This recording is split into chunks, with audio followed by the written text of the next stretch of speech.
সারাদিন পরিশ্রম করে উপার্জন করা 500 বা 1000 টাকার নোট রাত 8টার সময় মন চাইতেই নরেন্দ্র মোদী বাতিল করে দিয়েছিল।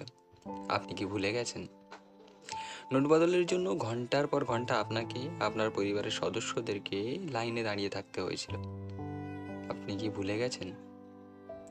আপনার কষ্টের মেহনতের মাথার ঘাম পায়ে ফেলে রোজগার করা টাকা নরেন্দ্র মোদী এক মুহূর্তে একটা কাগজের টুকরোতে পরিণত করেছিল। আপনি কি ভুলে গেছেন? নোট বদলের লাইনে দাঁড় করিয়ে মানুষকে মৃত্যুর পথে পাঠিয়েছিল নরেন্দ্র মোদী। আপনি কি ভুলে গেছেন? নিজের মাকেও লাইনে দাঁড় করিয়ে মানুষকে বুঝিয়েছিল কতটা অযোগ্য সন্তান হলে বৃদ্ধা মাকে লাইনে দাঁড় করিয়ে দেয়। সে কথাও কি ভুলে গেছেন? হঠাৎ করে লকডাউনের সিদ্ধান্তেও নিয়ে হাজার হাজার পরিযায়ী শ্রমিকের জীবনকে বিপন্ন করে তুলেছিল নরেন্দ্র মোদী। আপনি কি ভুলে গেছেন? দেশের বিভিন্ন প্রান্ত থেকে মানুষকে পায়ে হেঁটে অভুক্ত অবস্থায় বাড়িতে ফিরতে হয়েছিল। বাড়ি ফেরার পথে রেল লাইনে ঘুমিয়ে পড়া পরিযায়ী শ্রমিকের ঘুমন্ত দেহের ওপর দিয়ে চলে যাওয়া রেলের কথা কি ভুলে গেছেন? আপনি কি ভুলে গেছেন দেশের কৃষক আন্দোলন করতে চেয়েছিল বলে তাদেরকে আটকাতে কাঁটাতারের বেড়া বুলডোজার দিয়ে রাস্তা কেটে খাল তৈরি করেছিল নরেন্দ্র মোদী? আপনি কি ভুলে গেছেন শত শত কৃষকের প্রাণ হারাতে বাধ্য করেছিল নরেন্দ্র মোদী?